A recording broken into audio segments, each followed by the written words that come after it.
갈라디아서 3장 18절서부터 19절까지 두 기절입니다. 만일 그 유업이 율법에서 난 것이면 약속에서 난 것이 아니니라. 그러나 하나님이 약속으로 말미암아 아브라함에게 은혜로 주신 것이라.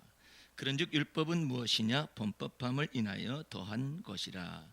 천사들로 말미암아 중보의 손을 빌어 베푸신 것인데 약속하신 자손이 오시기까지 있을 것이라. 아멘. 여기 칠판에 율법으로 난 의와 하나님의 의에 대하여서, 그리고 또 율법에서 난 의는 모세에 의하여서, 그리고 천사가 지배하게 된다, 그 내용. 그 다음에 여기는 하나님의 의는 예수 그리스도에 의하여서 믿을 때 주시는 것이고, 이 예수 그리스도를 믿을 때 천사의 영이 역사하는 게 아니라 성령께서 역사하신다, 이 내용이 달라지는 것입니다. 만약에 여러분과 내가 마음을 다하고 뜻을 다하고 성품을 다하고 목숨을 다하여 하나님을 사랑하려 하잖아요. 그 사람은 율법을 지켜서 하나님 앞에 나아가고 사랑하려고 하는 사람이에요. 왜냐하면 자기가 지키는 거잖아요. 그러면 하나님께서 뭐라고 말을 하느냐면은 따져 물어요. 너 마음을 다 했느냐? 이렇게 물어요. 다 하지는 못했습니다, 그러잖아. 왜 못했느냐? 또 물어요. 너 성품을 다해서 나를 사랑하려고 했느냐? 사랑했느냐? 물어보면은 뭐 사랑하려고 노력은 했지만 사랑하지는 못했습니다, 성품을 다하지 못했습니다, 그러잖아요. 그러면 너 왜 성품 다하지 못했느냐 물어요. 왜 이런 현상이 발생하냐면은 율법적으로 자기가 하나님을 사랑하려고 노력을 많이 한답시고 모양내기를 했기 때문에 하나님이 따져 묻는 것입니다. 너 왜 그렇게 못했어? 너 그랬어야만 했지. 못했습니다. 그러면 너 어떻게 되는 거냐? 저는 죄가 있나이다. 그래가지고 죄책감을 불러일으키는 대로 들어갈 수밖에 없어요. 너 목숨을 다하여 하나님을 사랑하라고 했었지? 네. 근데 너 사랑하려고 노력을 하긴 했었었지? 예. 그러면 목숨은 다했니? 물어요. 못했습니다. 왜 목숨 다하지 못했니? 라고 물어요.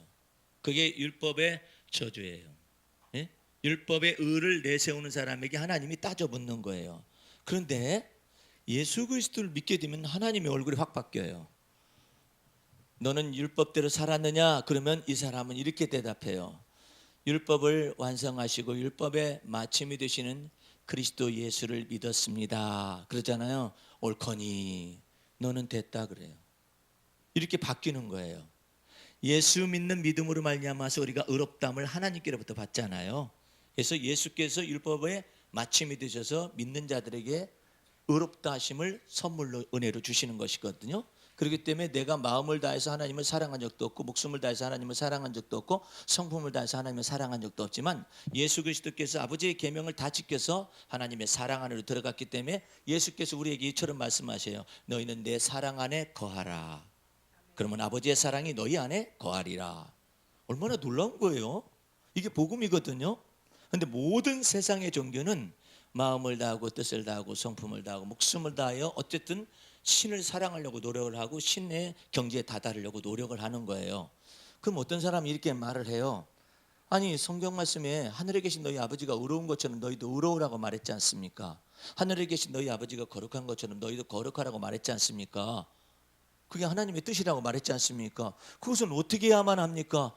그러니까 우리가 거룩해지려고 노력해서 거룩함에 다다를 수가 없고 의로우려고 노력을 해서 의로움을 다다를 수가 없기 때문에 율법의 마침이 되셔서 이 땅에 오셨고 십자가에 죽으셨고 또한 율법의 저주까지 속량해내시기 위해서 십자가에 죽으신 하나님의 아들 예수 그리스도를 믿는 자들에게 하나님이 친히 의롭다 칭하셨다, 이 말이에요. 그럼 우리는 날마다 하나님의 은혜를 그리스도 예수 안에서 찬미 드리는 것이 여러분과 내가 해야 할 일이라, 이 말이에요. 그러면 하나님께서 뭐라고 표현하시냐면 네가 나를 사랑했다라고 표현한다, 이 말이에요. 그러니까 이건 쉽고 가벼운 멍이 아니에요. 근데 많은 사람들 머릿속에 예수 믿고 구원 얻고 하나님의 은혜로 구원 얻었어요. 성령으로 말미암아서 우리가 거듭났어요. 그렇게 한 다음에 어떻게 살아야 하는가의 문제를 가지고 또 뭐라고 하냐면 율법을 지키라고 한다든지, 그러면 율법의 의를 갖다 또 세우려고 하는 거 아니에요. 헐었던 것을 왜 세워? 우리는 어떻게 하냐면 율법의 의로 들어가는 것이 아니라 하나님의 아들 예수 그리스도를 믿어서 의롭다함을 주신 그 하나님의 은혜 속에서 하나님을 찬양하라, 이 말이에요. 어떻게? 우리가 어렵고 힘들고 고난과 시련 속에 있다 할지라도 우리의 믿음의 주요, 그렇죠? 명칭이 달라요. 주님 그러면 우리는 단순하게 예수님 그러지만은 그 명칭을 이 히브리서 기자는 우리에게 알려주는 거예요. 뭐냐면 우리의 믿음의 주요, 또 우리를 온전케 하시는 이인 예수를 바라보라 그래요. 어느 때마다 일마다 예수를 바라보라. 어떤 예수냐면은 우리가 믿는 믿음의 우리의 주님이시요, 또한 거기서 끝나지 않아요. 두 가지가 완전하게 있어요. 나를 온전케 하시는 예수를 바라보라. 그렇죠? 걱정과 근심이 닥쳐올 때는 여러분들과 내가 아까 오전의 시간에도 말씀드렸다시피 내가 성경을 많이 안 읽어서 혹은 기도의 무릎을 많이 꿇지 아니하여서 이런 쪽으로 나가기 시작하면은 반대로 생각해 보십시다. 내가 어느 정도로 성경을 읽어야만이 하나님이 만족할까요? 내가 어느 정도로 기도를 많이 해야 하나님이 만족할까요? 예를 들어서 어떤 사람이 적어도 한 3시간 이상씩은 하루에 기도해야 한다 이렇게 표현해서 의의 기준으로 딱 삼잖아요. 그럼 하나님은 그 사람에게 뭐라 하냐면 3시간 아니라 너 잠자지 말고 기도하라고, 쉬지 말고 기도해야지 이렇게 표현을 할 수가 있다 이 말이에요. 왜? 그 사람은 의의 기준을 그쪽에다가 정한 거예요. 왜 자기 자신의 옳은 행위에다가 의의 기준을 정했느냐? 너의 의의 기준은 우리의 의의 소망이신 예수 그리스도 한 분밖에 없으시니라. 그래 예수 그리스도만 자랑할 거 아니에요. 그럼 어떤 사람은 이래요. 그 목사님 저는 앞으로 기도 생활 안 할 거예요. 그 뜻이 아니죠. 오히려 내가 정해놓고 기도한다는 그런 의미를 떠나서 무시로 시도 때도 없어요. 성령 안에서 기도하는 거예요. 그러면은 나는 무슨 정해가지고 시간 정해가지고 기도한다시고 하잖아요. 그것도 좋은 습관 중에 하나인데 그것이 의의 기준이 되어서는 안 된다 이 말이에요. 아니 목사님 저는요 3시면 눈이 떠져가지고요 기도하고 있거든요. 그거 나쁜 겁니까? 아니에요. 성령께서 3시에 눈을 뜨게 해주실 수도 있죠.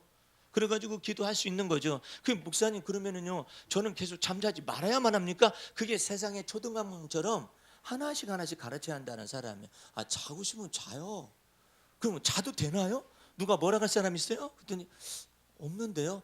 그런데 뭐라 하는 사람이 한 사람이 있네 집사님 속에. 누구냐면 자기 양심이 자기를 그렇게 만드는 거예요. 자기가 어떤 표준을 정한 거예요. 나는 잠자지 말고 깨어 근신하여서 기도한다는 걸 해석을 잘못하는 거예요. 잠자지 말고 깨어 근신하여서 기도할 사람은 이 세상에 아무도 없어요. 예?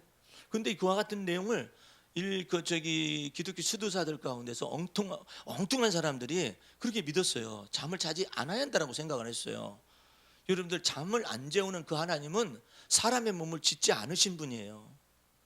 아니 하나님께서는 도리 어떤 분이시죠? 사랑하는 자에게 잠을 주시는도다. 그러니까 어떤 사람은 그래 주님 그래서 주님의 은혜로 12시간 잤습니다. 근데 주님이 그래요. 그래 너 12시간 잤으니까 너 어디 두고 보자 이러시는 분은 아니에요. 12시간 자니까 허리 아프지. 철들 때가 있음을 기다리셔요. 주님은. 하나님은 기다리셔요. 좀 기다리시고 여유를 그래 너 한번 잡아. 그래 한번 잡으라고. 괜찮으니까 한번 잡아라 그러는데 우리 마음속에서 나의 보통 내 마음속에 양심의 가책이 나를 막 후들게 막 잡아가지고 자기 혼자 생각하는 거예요. 긴장감을 막 물어내는 거죠. 나는 3시간 이상씩 잔다는 건 범죄야. 그런 사람도 있어요. 그런 사람은 하나님을 오해하고 있는 거예요. 그러면 자기 자신이 나는 3시간 이상씩 잠을 자는 것은 하나님께 범죄라고 생각한다라고 생각했다고 가정하십시다. 그러면 갑자기 5시간 이상 자는 사람이 나타났잖아요. 그러면 코웃음이 나오죠. 무슨 소리야. 3시간 이상 자서는 안 되지. 그것이 자기의 의로움이 되는 거예요. 그래서 이 율법의 의는 곧바로 자기의 의가 돼요. 자기의 의로움. 자기의 의의 기준이 되고 표준이 돼가지고 남을 판단하게 되어 있어요. 그럼 여러분들은 잠을 어떤 때는 안 재우실 때도 있습니까? 묻는 사람이 있어요. 있어요. 안 재우실 때가 있어요. 며칠간 어떤 사람은 한 달 정도를 잠을 안 자고 계속 주의 말씀을 묵상하게 하는 그런 사람도 봤어요.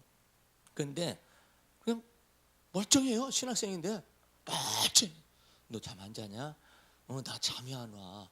너 지금 그래 뭐 하냐 그랬더니 계속 성경이 읽혀진다는 거예요.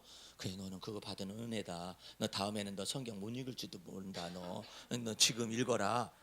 나는 신학교 들어갈 때 벌써 성경이 내 머릿속에 다 들어와 있었거든요. 근데 이 친구는 이제 시작하는 것이지만 늦게라도 시작하니까 다행이죠. 목사님 되고 나서 성경을 읽을 수 있을 것 같죠? 못 읽어요. 어려워요. 저 같은 경우는 특수한 목회를 하기 때문에 그러지 일반적인 목사님들은 전부 다 스케줄이 너무나 바빠요. 그래서 설교를 준비를 얼마나 많이 하는지 몰라. 이 설교를 준비하느라고 예화집 뒤지죠 뭐 뒤죠. 예화집 뒤지자니 다른 사람도 또 하고 앉아있네. 그 예화를 다른 사람이 하고 있으니 내가 하겠어요? 못하지. 심지어 저기 그 미국의 한 교회가요 1000여 명이 넘어갔었어요. 1000여 명이 넘어갔었는데 그 목사님이 어쨌든 오셔가지고 부흥을 일으켰어요. 어떻게 부흥을 일으켰느냐 하면은 놀라웠게도 그 여전도사가 그 목사님의 비서 역할을 했어요. 해가지고 그 수많은 한국 교회식의 목회를 거기서도 막 한 거예요. 미국에서도 목회를 한 거예요. 그래서 1000여 명이 됐는데 그 전도사님하고 목사님하고 사이가 났어요. 사이가 나가지고 목사님이 전도사님도 나가라 이렇게 됐어요. 그러니까 전도사님이 무슨 말이냐, 저 이대로 못 나갑니다. 제가 목사님의 설교를 위해서 얼마나 헌신했는가 아시지 않습니까? 그래? 뭐가 네가 설교를 위해서 헌신했냐? 그러다 보니까 이 말이 이제 바깥으로 나가기 시작을 한 거예요. 어떻게 됐냐면 목사님이 설교 준비를 위해서 한국교회 목사님, 유명한 목사님 설교를 전부 다 썸머리를 해서 요약을 해가지고 다 보고하게 했어요. 여전사한테. 그럼 그 목사님은 그것을 가지고 다시 만들어가지고 하다 보니까 어라?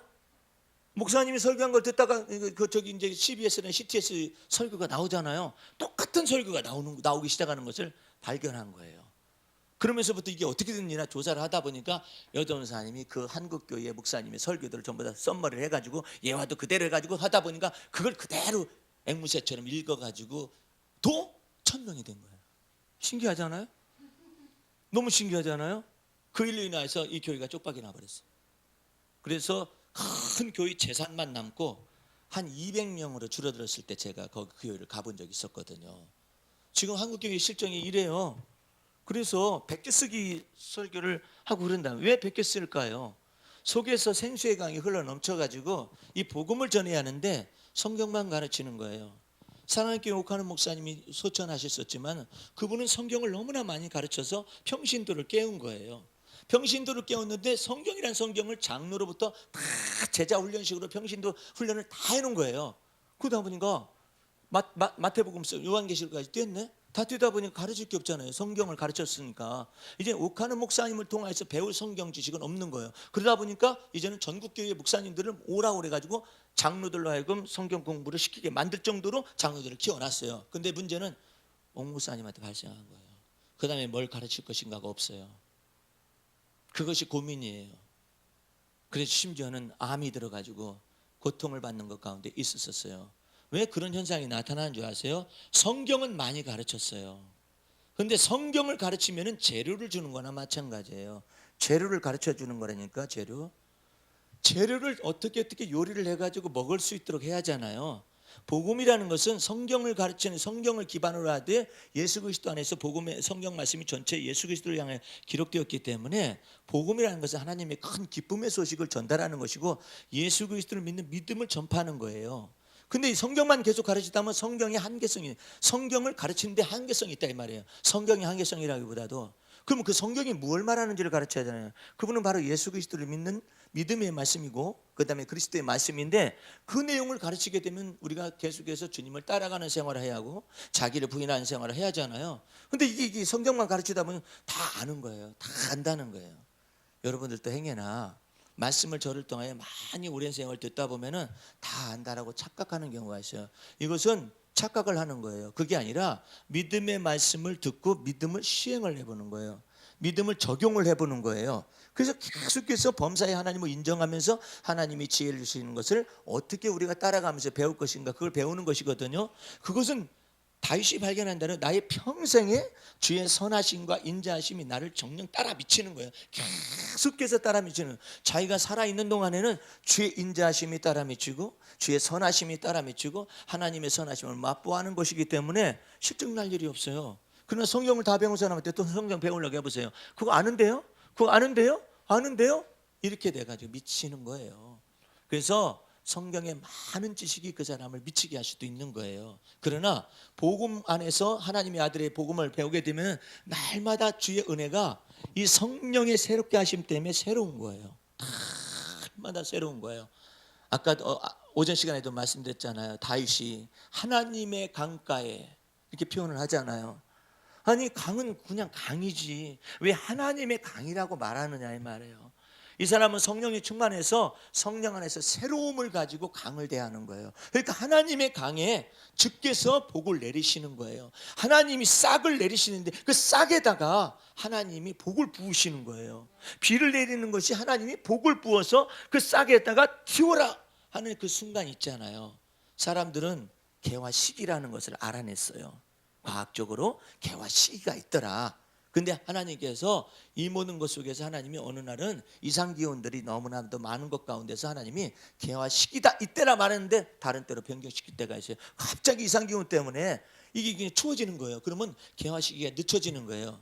무엇을 두고 하나님이 그걸 인간에게 가르치려고 그래요?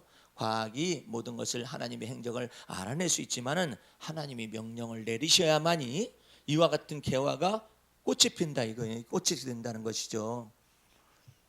어떤 목사님이 우스갯소리를 하는데 뭐라 하느냐 하면은 목사님 자기가 뒷동산에 핀 진달래꽃 그 다음에 개날 있고 이것을 몇 송인가를 다 세봤다는 거예요.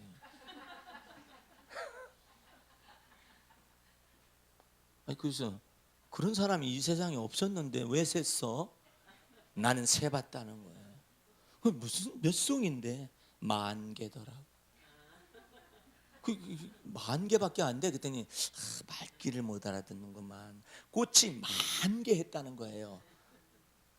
막 그냥 흐드러지게 폈다라는 의미를 10,000개 했다라는 거예요. 그래서 자기 부인을 데려가서 여보 내가 이 꽃송이를 다 세봤다 그러니까 놀래가지고 언제 시간 없는데 그걸 세고 다니서 했더니 근데 몇 송인데 10,000개밖에 안 되더라고. 그러니까 막 한참을 가면서 웃고 그랬었다고 그러는데 어쨌든 여러분들은 성령께서 여러분의 마음을 새롭게 하시잖아요. 세상은 똑같은 세상으로 굴러가고 있어요. 시간도 아침, 점심, 저녁 굴러가잖아요.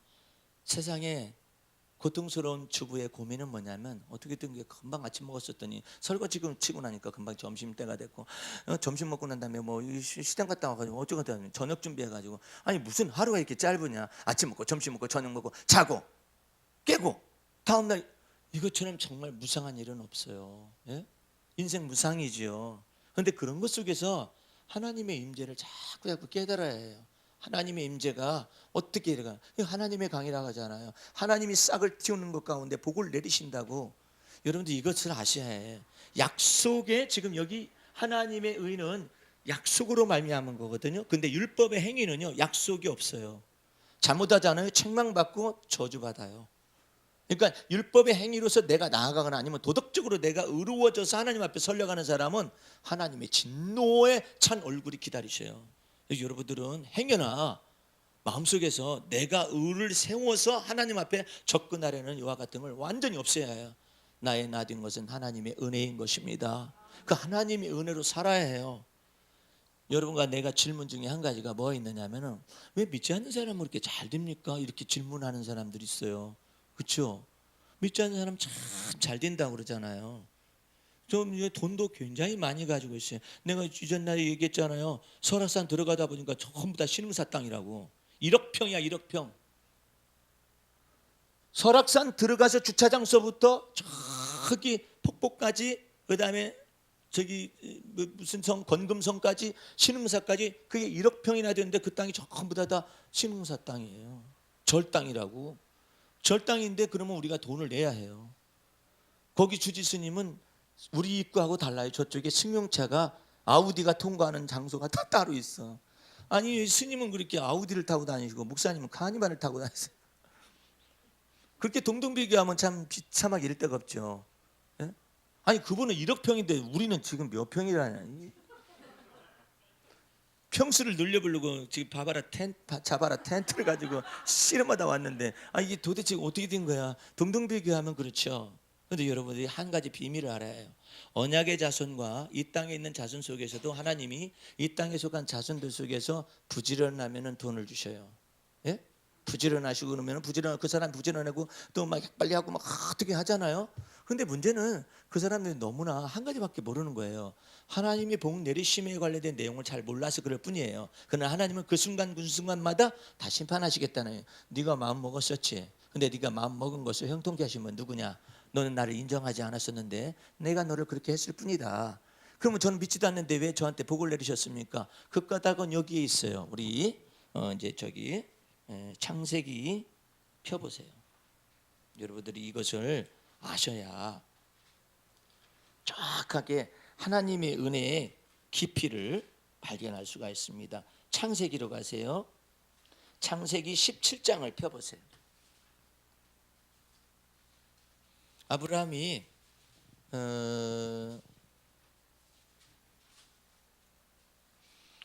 하나님이 약속을 기다리는 사람이잖아요. 그런데 약속을 아무리 기다려도 자식이 없어요. 근데 사라가 있다가 애 따으러 갔다.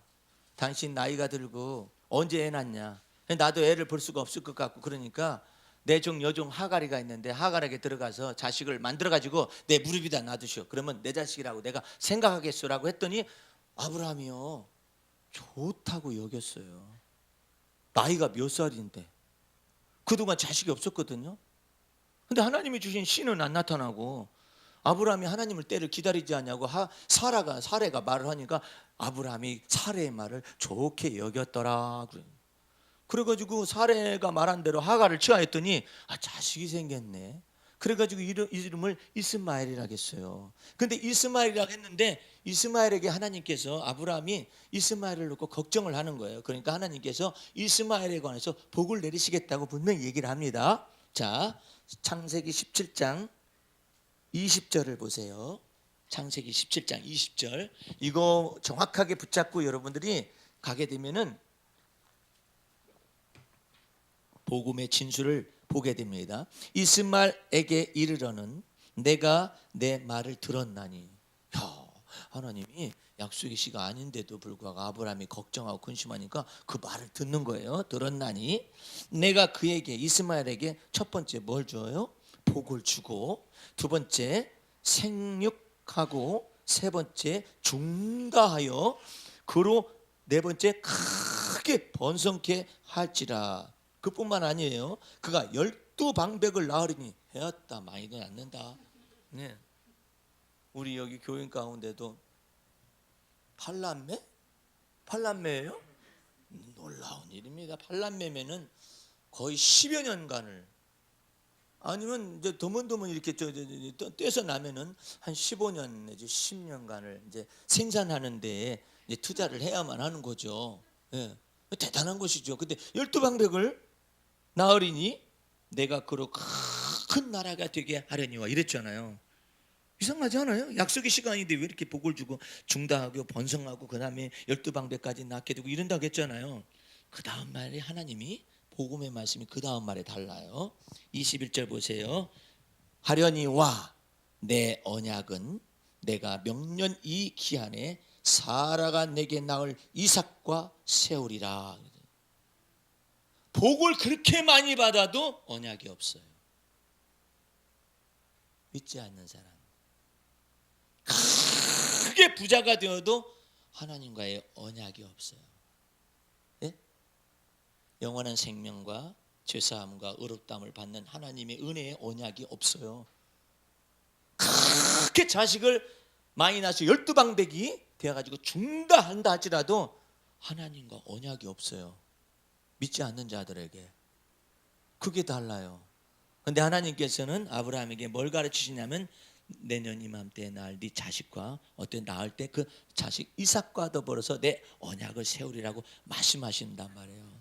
그리고 여러분들이 동등 비교하여서 믿지 않는 자보다도 나는 왜 이렇게 못 살을까 어쨌다 이렇게 하는 것이 귀중한 것이 아니라 내가 하나님의 소유가 되었다라는 것이 은혜입니다.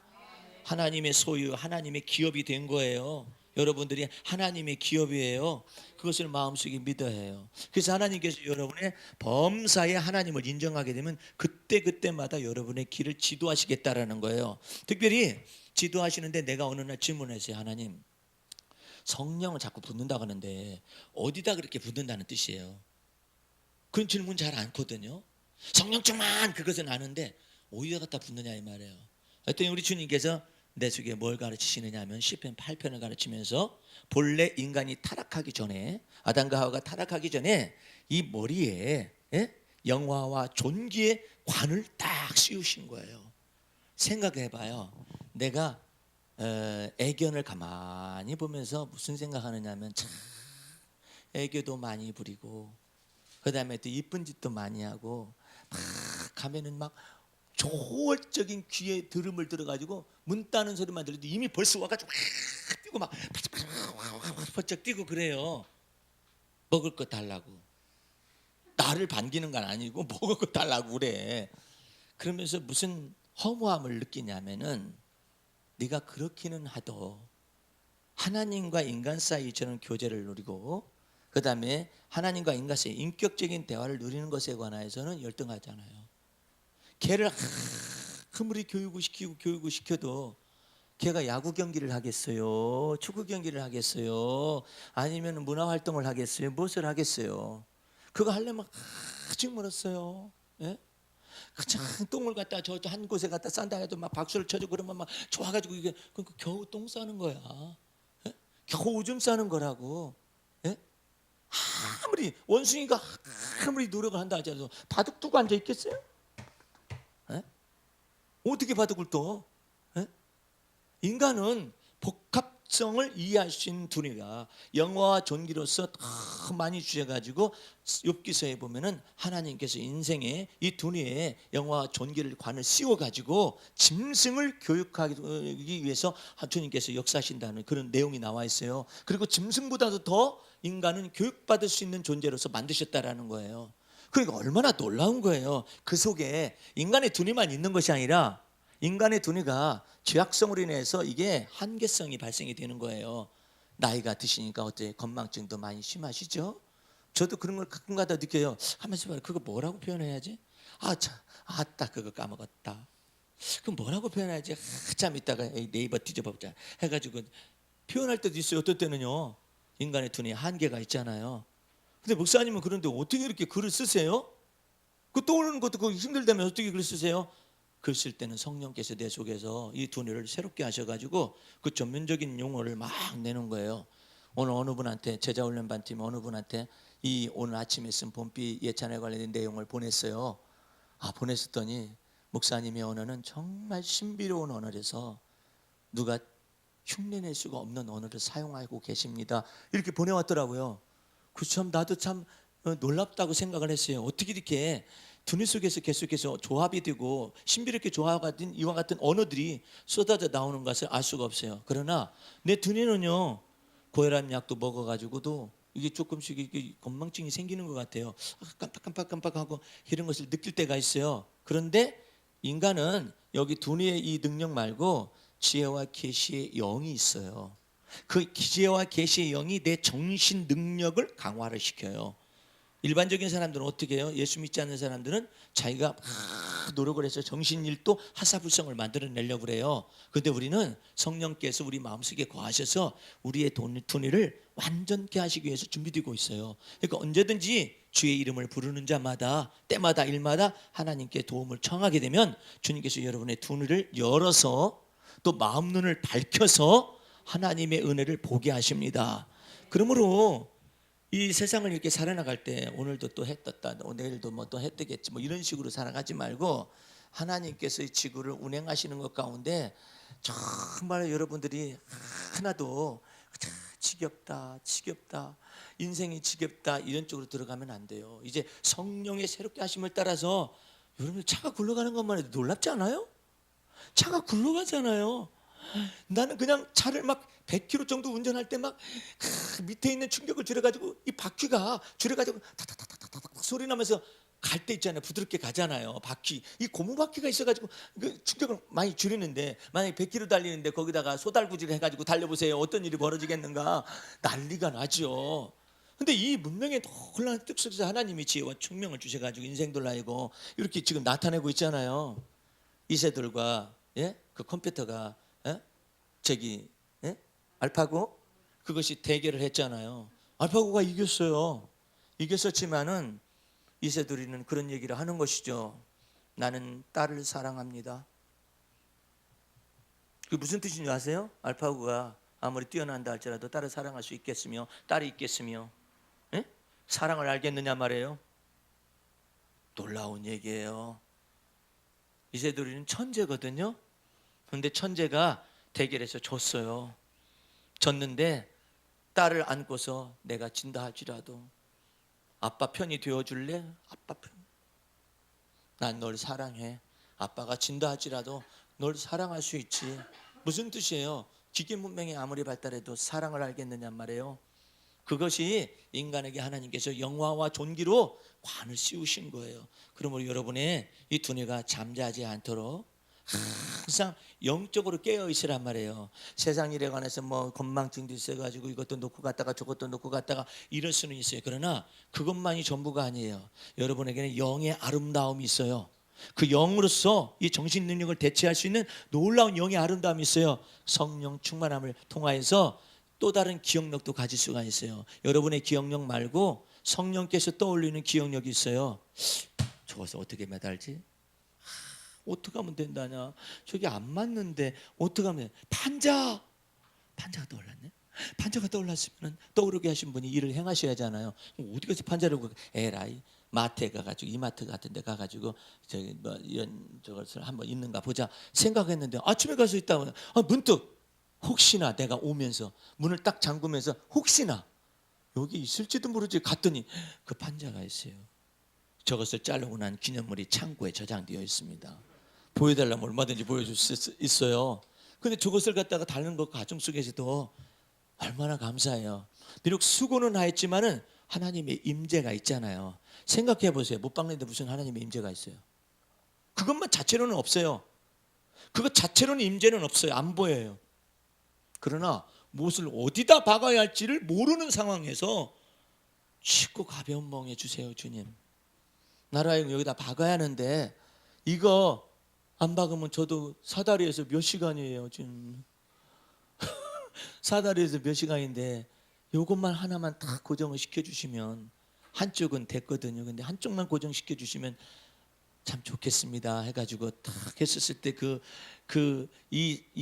이렇게 나사못이 이렇게 길거든요. 이것이 탁탁탁탁탁탁탁탁 들어갈 때 안 이게 알루미늄판에 닿잖아요. 이게 넣잖아요. 거꾸로 나와. 나사못이 전동 드릴로 하니까 거꾸로 나오죠. 이렇게 거꾸로 안 들어가니까. 그런데 5번째쯤 해가지고 주님 도와주세요. 나는 이 나무판 속에서 이 구멍을 볼 수가 없나이다. 어떻게 보겠어요? 이게 보야 말이지. 이것을 한쪽은 박아놨기 때문에 이렇게 그러면 이렇게 보면 되지 않습니까? 하잖아요. 볼 때는 보여요. 그러나 이것을 판자를 세우잖아요. 그러면 또 각도가 달라요. 그럼 안 들어가요. 절대 안 들어가요. 왜냐하면 구멍이 굉장히 작은 구멍으로 저걸 만들어놔서 조이게 되어 있기 때문에 깜짝 놀랐어요. 그래가지고 이것을 했었을 때 주여 도와주세요. 주님 저 힘들거든요. 이거 좀 어떻게 좀 해보시라고. 그래서 딱 들어가는 순간에 할렐루야 하면서 내가 이걸 뒀어요. 참 놀라운. 내가 쳐다보고 있으면서 야 저건 주님이 나를 도와주신 것이다. 어쩌면 저렇게 의젓하고 담대하게 서 있냐. 하늘에다 다는 것이 그렇게 어렵네요. 별 따는 것도 어려운가 봐요. 그런데 주님의 은혜는 그걸 가능케 하시네요. 이제 여러분들 제가 왜 저런 예를 들을까요? 왜 저런 보통 얘기를 할까요? 그것은 여러분의 보통의 삶 속에 주님이 그처럼 가까이 임재할 수 있다는 걸 믿으라는 거예요. 연세가 드신 분들이 있어요. 거울을 보시게 되면 이제 피부가 옛날 같지 않죠. 머리카락도 옛날 같지 않죠. 전체가 다 뭐 건강이 옛날 같지 않죠. 젊은 시절 같지 않잖아요. 그것만 쳐다보고 앉아 있으면은 낙심과 좌절할 수밖에 없어요. 그러나 주님께서 나를 여기까지 인도하여 오셨다라고 마음에 믿는다면 앞으로도 장래에도 주님께서 여러분의 모든 것이 되어주셔서 이끌어 가실 것입니다. 그러니까 여러분들이 외모만 보지 말고 하나님께서 나와 함께 하신 그와 같은 세월들을 찬미하고 감사해요. 그 근심이 안녕이라는 책이 지금은 절판됐습니다만 여러분들 제가 한 권 가지고 있는 것이 아마 있을 거예요.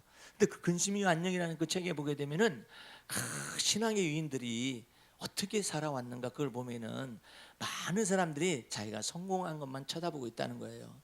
근데 그 사람은 이렇게 말을 합니다. 나를 성공한 것만 쳐다보지 말고 내가 헤쳐나온 세월 동안에 하나님이 나와 함께 계신 것을 보라. 그런 내용을 얘기하고 있어요. 거저 얻으려고 하지 마시고 여러분의 수고 속에서 내 손으로 수고하는 바 모든 일에 주께서 복을 내리시리라. 수고는 같은 거야. 수고는 같다니까. 믿는 사람이나 믿지 않는 사람 수고는 같아요. 수고는 같은데 그 수고 속에서 주님이 복을 내리시겠다 이 말이에요. 어느 때 범사에 하나님을 인정하면 내 길을 지도하여 주시리라. 가르쳐 달라고 하세요. 우리 여기 노지사님도 식당을 경영하시는데 하나님 식당에 사람을 보내시는 분도 주님이시라고 믿어야 해요. 그것을 믿지 않으면은 어제 온 사람이 또 온 것이고 또 올 것이고 또 이런 생각하다 보면은 아이고 맨날 보는 얼굴이 그 얼굴이다 이런 생각이 들어가요. 그러지 말고 보는 얼굴이라 생각하지 말고 하나님이 사람들을 내게 보내셔서 내가 만든 반찬과 내가 만든 식사를 먹게 하신다라고 생각을 하시게 되면은 정말 하나님을 경외하는 것처럼 사람을 존경해 가요. 그리고 자기가 만든 음식에 자부심을 느껴요. 하나님이 나로 하여금 이렇게 재능을 부으셔서 음식 만들게 하시는 것을 더 역사하실 것이다. 그것을 믿는 믿음으로 버무리기도 하고 그 다음에 뭐 삶기도 하고 무엇을 하면은요 이상한 말을 듣기 시작을 해요. 분명히 시금치도 동일하게 다른 사람하고 한 것 같은데 왜 맛이 다를까? 그런 얘기들을 점차 듣기 시작을 해요. 그것이 놀라운 노하우거든요. 그건 주님께서 은혜를 더하시는 거예요. 자꾸 은혜를 더하시는 거예요. 자꾸 은혜를 더하셔서 내 손으로 하는 바 모든 일에 복을 주시고 형통케 하리라 주께서 말씀하시거든요. 그러니까 항상 믿음에 서세요. 믿음이 천국문을 여는 열쇠입니다. 행여나 내가 나의 의가 쑥 나오잖아요. 드디어 애따 너 잘났다. 주님께서 이게 눈밖에 딱 나버려요. 눈밖에 딱 나잖아요. 내가 아무리 열심히 노력을 해도 내 것이 안 돼요. 그런데 우리 주님께서 은혜를 베푸시기 시작하잖아요. 나라 하여금 여러분을 하여금 누리게 하셔요. 이게 막 누리게 하셔요. 그 주님이 여러분 것 되게 하시는 거야. 근데 열심히 수고했더니 다른 사람이 가져가네. 복잡한 거예요. 이거 보통 복잡한 일이 아니에요. 열심히 노력했더니 다른 사람이 가져가는 거예요. 그럼 어떻게 돼요? 예? 연예인들 나와가지고 전부 다 그러잖아요. 열심히 노력을 해가지고 막 벌어놨어. 그랬더니 누가 와가지고 어떻게 해보라고 해가지고 장사해보라고. 예? 그래가지고 다 날아간다고 그러잖아요. 그런 사람들이 대부분의 많은 사람들이 전부 다 점장이를 의존하고 무엇을 의존하고 하나님이 없이 삶을 살다가 이제 다 떨고 난 다음에 주님을 만나기도 하고 그래서 이제 비로소 살아가고 형통하기도 하고 그러는데 여러분과 나는 평생에 주의 선하심과 인자하심이 여러분을 따라 미친다는 것을 믿으시고 한 주간을 놀라운 기쁨의 삶을 살아가시길 주의 이름으로 축원합니다. 기도하겠습니다. 우리 주님 감사합니다. 오늘 하루 종일 주님께서 베푸신 은혜를 감사하고 이처럼 믿음의 말씀을 들어서 하나님의 은혜가 우리 안에 열린 문으로 다가오며 우리 주님께서는 우리에게 열린 문을 주시어서 적은 능력을 가지고 인내의 말씀을 지킬 때 주의 놀라우신 은혜와 능력을 주시는 줄로 믿사옵나이다. 예수 믿는 믿음 안에서 날마다 권능 있는 삶을 살게 도와 주시옵소서. 지금은 우리 구주 예수 그리스도의 은혜와 하나님 아버지의 그 무한하신 사랑과 성령의 감화 감동 인도 보호하심이 오늘 주의 말씀을 듣고 믿음으로 하나님을 기쁘시게 해드리며 살아가기를 원하는 성도들 머리 위에 지금부터 영원까지 함께 하시옵기를 간절히 축원하옵나이다. 아멘. 할렐루야. 마쳤습니다.